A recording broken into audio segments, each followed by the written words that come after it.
ಸ್ವಾಗತ ಅಂತ ಹೇಳ್ತಾ SSLC ಪರೀಕ್ಷೆ 1ರಲ್ಲಿ ನಡೆದಿರ್ತಕ್ಕಂಥ ಪ್ರಥಮ ಭಾಷೆ ಕನ್ನಡದ ಕ್ವಶನ್ ಪೇಪರನ್ನು ನೋಡೋಣ. ಏಕೆಂದರೆ ನಾಳೆ ನಡೀತಕ್ಕಂಥ SSLC ಪರೀಕ್ಷೆ 2ರ ಕನ್ನಡ ವಿಷಯಕ್ಕಾಗಿ ನಿಮಗೆ ತುಂಬಾ ಯೂಸ್ ಆಗ್ತದೆ. ಇಲ್ಲಿವರೆಗೆ ನಾನು ಕನ್ನಡದಲ್ಲಿ ಪಾಸಿಂಗ್ ಪ್ಯಾಕೇಜ್ ಹಾಕಿದ್ದೀನಿ, ಮಾಡೆಲ್ ಕ್ವಶನ್ ಪೇಪರ್ಗಳನ್ನು ಹಾಕಿದ್ದೀನಿ. ಅವೆಲ್ಲರ ಲಿಂಕನ್ನು ನೀವು SSLC ಕನ್ನಡ ಪಾಸಿಂಗ್ ಮತ್ತು ಸ್ಕೋರಿಂಗ್ ಪ್ಯಾಕೇಜ್ 2025ರಲ್ಲಿ ಹೋಗಿ ನೋಡಿ ಅಂತ ಹೇಳ್ತಾ, ಇದು ಕೂಡ ಎಕ್ಸಾಮ್ 1ರಲ್ಲಿರ್ತಕ್ಕಂಥ ಪ್ರಶ್ನೆ ಪತ್ರಿಕೆ ಕೀ ಉತ್ತರ ಇದೆ, ತುಂಬ ಇಂಪಾರ್ಟೆಂಟ್ ಇದೆ. ಸೊ ಯಾರಾದರೂ ಬೇಕಾಗಿ ನಿಮಗೆ ಎಡಿಟ್ ಮಾಡಿನೂ ಕೂಡ ಕ್ವಶನ್ ಪೇಪರ್ ಕೊಡ್ತಾರೆ, ನಂಬಲಿಕ್ಕೆ ಹೋಗಬೇಡಿ. ಯಾಕೆಂದರೆ ನಾನು ಹೇಳಿದ್ದು ಎಕ್ಸಾಮ್ 1ರ ಪ್ರಶ್ನೆ ಪತ್ರಿಕೆಯೇ ಇದೆ. ಸೊ ಫಸ್ಟ್ ವರ್ಣಮಾಲೆ ಮೇಲೆ 51 ಪ್ರಶ್ನೆ ಬರ್ತದೆ ಅಂತ ಹೇಳಿದ್ದೆ. ಅನುಸ್ವಾರ ಮತ್ತು ವಿಸರ್ಗಗಳನ್ನು ಎರಡರನ್ನು ಸೇರಿ ಏನಂತ ಕರೀತಾರೆ? ಸೊ ಯೋಗವಾಹಕ ಅಂತ ಕರೀತಾರೆ. ಸೊ ಯೋಗವಾಹ is the right answer. Move to second question. ಲೋಕದೋಳ್ ಅಂತ ಇದೆ, ಓಳ್ ಅಂತ ಇದೆ, ಇಲ್ಲಿರ್ತಕ್ಕಂಥ ವಿಭಕ್ತಿ ಪ್ರತ್ಯಯ ಕೇಳಿದರು. So the right answer D ಸಪ್ತಮಿ. ಮೂರನೇ ಪ್ರಶ್ನೆ. ಕಂಗೆಡು ಪದವು ಈ ಸಮಾಸಕ್ಕೆ ಉದಾಹರಣೆಯಾಗಿದೆ ಅಂತ ಕೇಳಿದ್ದಾರೆ. ಸೊ ಕಂಗೆಡು ಅಂತಕ್ಕಂಥದ್ದು ಏನಾಗಿದೆಪ್ಪ ಅಂತಂದರೆ ಆಯ್ಕೆ ಡಿ ಕ್ರಿಯಾ ಸಮಾಸಕ್ಕೆ ಉದಾಹರಣೆಯಾಗಿರ್ತಕ್ಕಂಥ ಪದ ಅಂತಕ್ಕಂಥದ್ದು ರೈಟ್ ಆನ್ಸರ್. ಇನ್ನು ನಾಲ್ಕನೇ ಪ್ರಶ್ನೆ. ಯುದ್ಧಕ್ಕೆ ಹೋಗಿರುವ ತನ್ನ ಮಗನ ಕಣ್ಣುಗಳಂತೆ ಇವೆಯಲ್ಲ, ಇದು ಯಾವ ವಿರಾಮ ಚಿಹ್ನೆ ಕೇಳಿದ್ರು? ಲೇಖನ ಚಿಹ್ನೆ. ಸೊ ಅದು ಬಂದುಬಿಟ್ಟು ಪ್ರಶ್ನಾರ್ಥಕ ಅಂತಕ್ಕಂಥದ್ದು ಸರಿಯಾದ ಉತ್ತರ. ಇಷ್ಟು ಸರಳ ಇರ್ತದೆ, ಬಟ್ ನೀವು ಬರೆಯೋದಿಲ್ಲ, ಯಾಕೋ ಓದು ಬರಹ ಚೆನ್ನಾಗಿ ಆಗಬೇಕು. ಅನುನಾಸಿಕ ಸಂಧಿಗೆ ಉದಾಹರಣೆಯಾಗಿರೋ ಪದ ಅಂತ ಕೇಳಿದ್ರು ಆಪ್ಷನ್ ಡಿ ಸನ್ಮಾನ ಇಸ್ ದ ರೈಟ್ ಆನ್ಸರ್. ಜನತನ ಎಂಬುದು ಈ ವ್ಯಾಕರಣಾಂಶವಾಗಿದೆ ಅಂತ ಕೇಳಿದ್ರು ಆಪ್ಷನ್ ಎ ತದ್ದಿತಾಂತ ಭಾವನಾಮ ಇಸ್ ದ ರೈಟ್ ಆನ್ಸರ್. ಇನ್ನು ಸಂಬಂಧೀಕರಣ ಮಾದರಿಯ ಪ್ರಶ್ನೆ ಪತ್ರಿಕೆಗಳನ್ನು ಕೊಟ್ಟಿದ್ದಾರೆ. ಸೊ ನೋಡಿ, 7ನೇ ಪ್ರಶ್ನೆ ಏನಿತ್ತಪ್ಪ ಅಂದರೆ ದೃಷ್ಟಿ ದಿಟ್ಟಿ ಇದೆ, ತಪಸ್ವಿ ತವಸಿ ಇಸ್ ದ ರೈಟ್ ಆನ್ಸರ್. ನಾನು ಪುರುಷಾರ್ಥಕ ಸರ್ವನಾಮ, ಯಾರು ಅನ್ನೋದು ಪ್ರಶ್ನಾರ್ಥಕ ಸರ್ವನಾಮ. ಸುಮ್ಮನೆ ಸಾಮಾನ್ಯಾರ್ಥಕವೇ ಆದರೆ ಸರಸರನೆ ಅನುಕರಣಾವೆಯ. ಸಕ್ಕಾರೆ ಸಕ್ಕರೆ ಅಂದರೆ ಕೊಳುವ್ಯಾರೆ ಅಂದರೆ ಕಳುಹಿಸಿದ್ದಾರೆ ಅಂತಕ್ಕದ್ದನ್ನು ನೀವು ಉತ್ತರವನ್ನು ಬರಿಬೇಕಿತ್ತು. ಇದು ಒಂದೇ ವಾಕ್ಯದಲ್ಲಿ ಉತ್ತರವನ್ನು ಬಯಸ್ತಕ್ಕಂಥ ಪ್ರಶ್ನೆಗಳಿಗೆ ಉತ್ತರಗಳಂದರೆ ಶಾನುಭೋಗರ ಬ್ರಹ್ಮಾಸ್ತ್ರ ಯಾವುದು? ಸೊ ಗೊತ್ತಿದೆ, ಖಿರ್ದಿ ಪುಸ್ತಕ. ಶಿವಾನುಭವ ಶಬ್ದಕೋಶ ಬರೆದವರು ಫಗು ಹಳಕಟ್ಟಿ. ರಾಮಲಕ್ಷ್ಮಣರಿಗಾಗಿ ಶಬರಿ ಏನನ್ನು ಸಂಗ್ರಹಿಸಿದಂತ ಕೇಳಿದರೆ ಹೂ, ಹಣ್ಣು, ತಳಿರು ಮತ್ತು ಮಧುಪರ್ಕ. 14ನೇ ಪ್ರಶ್ನೆ. ಸೂರ್ಯಮಿತ್ರನು ತನಗೆ ಕಶ್ಯಪಿ ಎಂಬ ತಂಗಿ ಇಲ್ಲ ಅಂತ ಹೇಳಲಿಕ್ಕೆ ಕಾರಣವೇನು ಅಂತ ಕೇಳಿದರು. ಈ ಅಗ್ನಿಭೂತಿ ಮತ್ತು ವಾಯುಭೂತಿಯರು ಸೋದರ ಮಾವನೆಂಬ ಸಲುಗೆಯಿಂದ ಮೊದಲಿನಂತೆ ಅಹಂಕಾರದಿಂದ ಕೆಟ್ಟು ಹೋಗುತ್ತಾರೆ ಎಂದು ಭಾವಿಸಿ ಸೊ ಸೂರ್ಯಮಿತ್ರ ತನಗೆ ಕಾಶ್ಯಪಿ ಎಂಬ ತಂಗಿ ಇಲ್ಲಾನೆ ಅಂತ ಹೇಳ್ತಾನೆ. ಇನ್ನು ದುರ್ಯೋಧನ ಯಾರಿಬ್ಬರನ್ನ ಕೊಂದ ಬಳಿಕ ಸಂಧಿ ಮಾಡಿಕೊಳ್ಳೋದಾಗಿ ಹೇಳಿದರು? ಪಾರ್ಥಭೀಮರನ್ನ. ಮುನಿಸುತರು ಲವವನ್ನು ಕುದುರೆಯನ್ನು ಕಟ್ಟಿದ್ದನ್ನು ಕಂಡು ಹೆದರಲು ಕಾರಣವೇನು ಅಂತ ಕೇಳಿದರು. ಸೊ ಲವನು ಕುದುರೆಯನ್ನು ಕಟ್ಟಿದ್ದನ್ನು ಕಂಡು ಅರಸರು ಬಡಿವರು ಎಂದು ಹೆದರಿದರು ಅಂತಕ್ಕದ್ದನ್ನು ಕಾರಣವನ್ನು ಬರೀಬೇಕು. 17ನೇ ಪ್ರಶ್ನೆ. ದುಡ್ಡಿನ ಪೈತ ಅಡರಿದವರಿಗೆ ಯಾವುದು ಕ್ಷುದ್ರವಾಗಿ ಕಾಣ್ತದೆ ಅಂತ ಕೇಳಿದರು. ಸೊ ಜಗತ್ತೇ ಕ್ಷುದ್ರವಾಗಿ ಕಾಣ್ತದೆ. ಇನ್ನು 2-3 ವಾಕ್ಯಗಳಲ್ಲಿ ಸೊ ಕೇಳಿದರು ಆಂಗ್ಲ ಭಾಷೆ ವಿಶ್ವವ್ಯಾಪಿಯಾಗಲು ಕಾರಣವೇನು ಅಂತ ಕೇಳಿದ್ದಾರೆ. ಸೊ ನೋಡಿ, ಬೋರ್ಡ್ದವ್ರು ಯಾವ ಥರ ಮಾಡೆಲ್ ಆನ್ಸರ್ಗಳನ್ನು ಕೊಡ್ತಾರೆ ಅದೇ ಥರ ನೀಟಾಗಿ ಬರೀರಿ. ಆಂಗ್ಲ ಭಾಷೆ 4-5 ಶತಮಾನಗಳ ಹಿಂದೆ ಯುರೋಪಿನ ಸಾಮಾನ್ಯ ಭಾಷೆಗಳಲ್ಲಿ ಒಂದಾಗಿತ್ತು. ಆಂಗ್ಲ ಜನತೆ ಸಾಹಸ ಜೀವಿಯಾಯಿತು, ಬುದ್ಧಿಶಾಲಿಯಾಯಿತು. ದೇಶ ವಿದೇಶಗಳ ಭಾಷೆ ಹಾಗೂ ಸಾಹಿತ್ಯ ಸಂಸ್ಕೃತಿಯನ್ನು ಆಂಗ್ಲ ಪಂಡಿತರು ಮುಕ್ತ ಮನಸ್ಸಿನಿಂದ ಅಭ್ಯಸಿಸಿದರು. ತನ್ಮೂಲಕ ತಮ್ಮ ಭಾಷೆ ಮತ್ತು ಸಾಹಿತ್ಯವನ್ನು ಹಿಗ್ಗಿಸಿದರು, ಅರಳಿಸಿದರು. ಮಹಾಮೇಧಾವಿಗಳು ತಮ್ಮ ಆಸೆ, ಆಕಾಂಕ್ಷೆ, ವಿಚಾರ ಮುಂತಾದವುಗಳನ್ನು ಆ ಭಾಷೆ ಮುಖಾಂತರವಾಗಿಯೇ ಹೇಳಬೇಕೆಂಬ ಉಜ್ವಲ ಅಭಿಮಾನ ಉಳ್ಳವರಾಗಿದ್ದರು. ಆಂಗ್ಲ ವಿಜ್ಞಾನಿಗಳು, ರಾಜಕಾರಣಿಗಳು,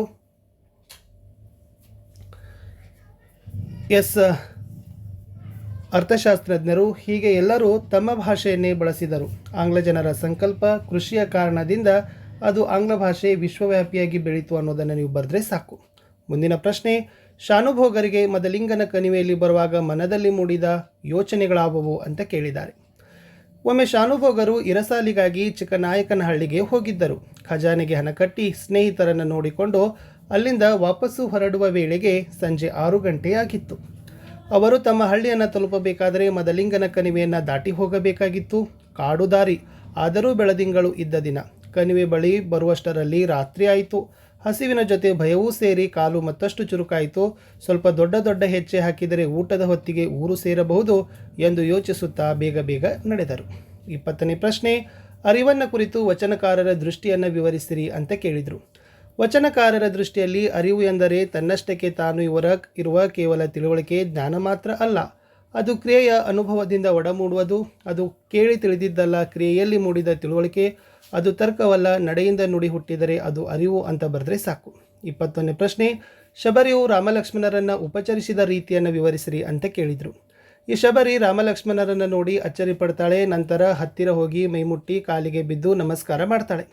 ಅವರ ಕೈಗಳನ್ನು ತನ್ನ ಕಣ್ಣಿಗೆ ಒತ್ತಿಕೊಂಡು ಕಣ್ಣೀರು ಸುರಿಸುತ್ತಾಳೆ. ಬನ್ನಿ ಎಂದು ಗದ್ಗದಿತ ಸ್ವರದಲ್ಲಿ ಹೇಳಿ, ಅಯ್ಯೋ ಇಂದು ಏನೂ ಅನಿಯಾಗಿಲ್ಲ, ನಿನ್ನೆಯಷ್ಟೇ ಚೆನ್ನಾಗಿಲ್ಲ ಎಂದು ಹಂಬಲಿಸುತ್ತಾಳೆ. ನಂತರ ಪ್ರೀತಿಯಿಂದ ವನಮಾಲೆ ಕೊರಳಿಗೆ ಹಾಕಿ ಹಿಗ್ಗುತ್ತಾಳೆ. ಅವರಿಗೆ ತಿನ್ನಲು ಹಣ್ಣು ನೀಡಿ, ಇದಕ್ಕಿಂತ ರುಚಿಯಾದ ಹಣ್ಣು ಜಗತ್ತಿನಲ್ಲಿ ಇಲ್ಲ, ಇದನ್ನು ನಿಮಗಾಗಿಯೇ ತಂದಿರುವೆ ಎಂದು ಉಪಚರಿಸುತ್ತಾಳೆ. ಮುಂದಿನ ಪ್ರಶ್ನೆ 22. ದ ರಾ ಬೇಂದ್ರೆಯವರು ಹಕ್ಕಿಯ ಹಾರಾಟವನ್ನು ಆಕಾಶಕ್ಕೆ ಹೇಗೆ ಹೋಲಿಸಿದ್ದಾರೆ? ಉತ್ತರ. ಕವಿ ದ ರಾ ಬೇಂದ್ರೆಯವರು ಹಕ್ಕಿಯು ಇರುಳು ಅಳಿದು ದಿನ ಬೆಳಗುತ್ತಿರಲು ಸುತ್ತಮುತ್ತ ಮೇಲೆ ಕೆಳಗೆ ಮುಂದೆ ಮುಂದೆ ಕಣ್ಣರೆಪ್ಪೆ ಮುಚ್ಚಿ ತೆಗೆಯುವ ಹೊತ್ತಿಗೆ ಗಾವುದ ವೇಗದಲ್ಲಿ ಹಾರುತ್ತಿದೆ. ಕಾಲದ ಹಕ್ಕಿಯು ನೀಲ ಮೇಘಮಂಡಲವನ್ನು ತನ್ನ ಪಥವಾಗಿಸಿಕೊಂಡು ಮುಗಿಲೆಗೆ ರೆಕ್ಕೆ ಬಂದಿವೆಯೋ ಎಂಬಂತೆ ಹಾರುತ್ತಿದೆ. ನಕ್ಷತ್ರ ಮಾಲೆ ಧರಿಸಿ ಸೂರ್ಯಚಂದ್ರರನ್ನು ಕಣ್ಣುಗಳನ್ನಾಗಿ ಮಾಡಿಕೊಂಡು ಹಾರುತ್ತಿದೆ. ಕಾಲಪಕ್ಷಿಯು ಭೂಮ್ಯಾಕಾಶ ಒಳಗೊಂಡ ವಿಶಾಲ ವ್ಯಾಪ್ತಿಯಲ್ಲಿ ಹಾರುತ್ತಿದೆ ಎಂದು ಕವಿ ವರ್ಣನೆ ಮಾಡಿದ್ದಾರೆ. ಮುಂದಿನ ಪ್ರಶ್ನೆ, ಈ ನೆಲದೊಡನೆ ತಾನು ಸಹಬಾಳ್ವೆ ಮಾಡುವುದಿಲ್ಲವೆಂದು ದುರ್ಯೋಧನ ಹೇಳಲು ಕಾರಣ ಏನು? ಉತ್ತರ. ದುರ್ಯೋಧನ ತನ್ನ ತಂದೆ ತಾಯಿಯರ ಸಲಹೆಯಂತೆ ಭೀಷ್ಮರಿಗೆ ನಮಸ್ಕರಿಸಿ ಯುದ್ಧದಲ್ಲಿ ತಾನು ಮುಂದೇನು ಮಾಡಬೇಕೆಂದು ಸಲಹೆ ಕೇಳಲು ಬಂದಾಗ ಭೀಷ್ಮರು ದುರ್ಯೋಧನನಿಗೆ ಪಾಂಡವರೊಡನೆ ಸಂಧಿ ಮಾಡಿಕೊಳ್ಳಬೇಕೆಂದು ಸಲಹೆ ನೀಡುತ್ತಾನೆ. ಆಗ ದುರ್ಯೋಧನ, ನಾನು ನೆಲಕ್ಕಾಗಿ ಹೋರಾಡುತ್ತಿರಲಿಲ್ಲ, ಪಾಂಡವರೊಡನೆ ಛಲಕ್ಕಾಗಿ ಹೋರಾಡುತ್ತಿರುವೆ. ಈ ನೆಲ ನನಗೆ ಪಾಳು ಬಿದ್ದ ನೆಲದಂತೆ, ದಿನ ಪಸುತ ಕರ್ಣನನ್ನು ಕೊಲ್ಲಿಸಿದ ಈ ನೆಲದ ಜೊತೆ ನಾನು ಸಹಬಾಳ್ವೆ ಮಾಡುವುದಿಲ್ಲ ಎಂದು ಭೀಷ್ಮರಿಗೆ ಹೇಳುತ್ತಾನೆ ಅಂತ ಬರೆದ್ರೆ ಸಾಕು. ಮುಂದಿನ ಪ್ರಶ್ನೆ 24.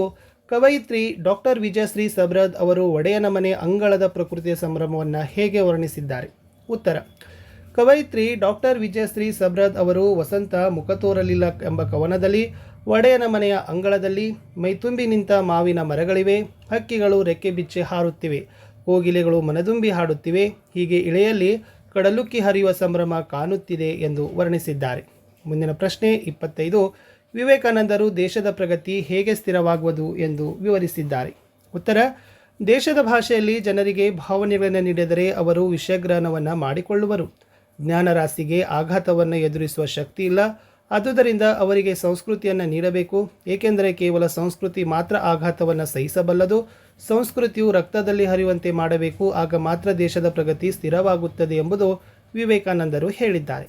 ಮುಂದಿನ ಪ್ರಶ್ನೆ, ಭಗವಂತನಲ್ಲಿ ಶರಣಾಗುವ ಭಾವ ಅಕ್ಕ ಮಹಾದೇವಿಯ ವಚನದಲ್ಲಿ ಹೇಗೆ ವ್ಯಕ್ತಗೊಂಡಿದೆ? ಚಂದನವನ್ನು ಕಡೆದು ಕೊರೆದು ತೇದರೂ ನೊಂದು ಅದು ತನ್ನ ಸುವಾಸನೆ ಬಿಡದು. ಸುವರ್ಣವನ್ನು ಕಡಿದು ಅರೆದು ಬೇಯಿಸಿದರೂ ಕಳಂಕ ಹೊಂದೋದಿಲ್ಲ. ಕಬ್ಬನ್ನು ಸಂದು ಸಂದು ಕಡಿದು ಗಾನದಲ್ಲಿಟ್ಟು ಅರೆದು ಪಾಕ ಮಾಡಿ ಅದು ಸಕ್ಕರೆಯಾದ ಮೇಲೆ ತಾನು ನೊಂದಿದ್ದ ಕಾರಣದಿಂದ ಸಿಹಿ ಬಿಡುವುದಿಲ್ಲ. ಹಾಗೆ ತನ್ನ ಹೀನತೆ ತಿಳಿಸಿ ಕೊಂದರೂ ನಾನು ನಿನ್ನಲ್ಲಿ ಶರಣಾಗುವುದನ್ನು ಬಿಡುವುದಿಲ್ಲ ಎಂದು ಭಗವಂತನಲ್ಲಿ ಶರಣಾಗುವ ಭಾವ ಅಕ್ಕ ಮಹಾದೇವಿಯ ವಚನದಲ್ಲಿ ಅಭಿವ್ಯಕ್ತವಾಗಿದೆ. ಮುಂದಿನ ಪ್ರಶ್ನೆ, ಪೈಗಳು ಪ್ರಾಸ ತೊರೆದು ಬರೆಯಲು ನಿಶ್ಚಯಿಸಿದ ಸಂದರ್ಭವನ್ನು ವಿವರಿಸಿರಿ. 1911 ಏಪ್ರಿಲ್ ತಿಂಗಳಿನಲ್ಲಿ ಗೋವಿಂದ ಪೈಗಳು 1 ತಿಂಗಳು ಬರೋಡಾದ ನವಸಾರಿಯಲ್ಲಿದ್ದರು.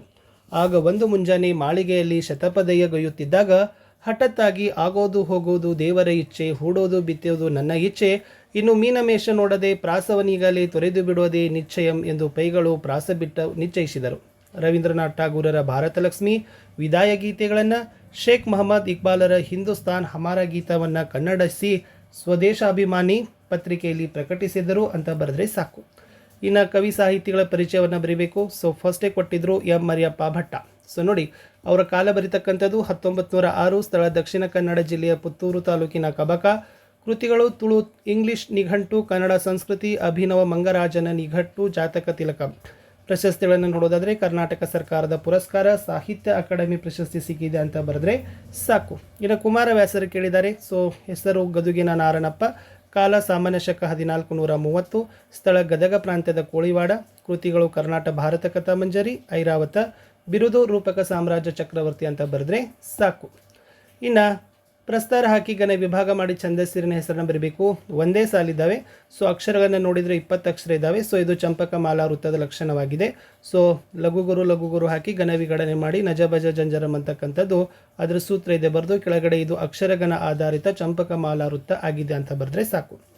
ಇನ್ನು ಅಲಂಕಾರ ಕೇಳಿದ್ದಾರೆ. ಮಾರಿಗೌತನವಾಯಿತು, ನಾಳಿನ ಭಾರತ ಕೇಳಿದ್ದಾರೆ. ಇಲ್ಲಿ ಅಲಂಕಾರ ಹೆಸರಿಸಲಿಕ್ಕೆ 1 ಅಂಕ, ಲಕ್ಷಣ ಬರಲಿಕ್ಕೆ 1 ಅಂಕ, ಸಮನ್ವಯ ಮಾಡಲಿಕ್ಕೆ 1 ಅಂಕ. ಸೊ ನೋಡಿ, ಫಸ್ಟ್ ಬರೀತಕ್ಕಂಥದ್ದು ಇದು ರೂಪಕ ಅಲಂಕಾರವಾಗಿದೆ. ಲಕ್ಷಣ ಅತಿ ಸಾಮ್ಯದಿಂದಾಗಿ ಉಪಮೇಯ ಉಪಮಾನಗಳಲ್ಲಿ ಅಭೇದ ಹೇಳಿ ವರ್ಣಿಸುವುದೇ ರೂಪಕ ಅಲಂಕಾರ. ಸಮನ್ವಯ ಉಪಮೇಯ ನಾಳಿನ ಭಾರತ, ಉಪಮಾನ ಮಾರಿಗೌತನ.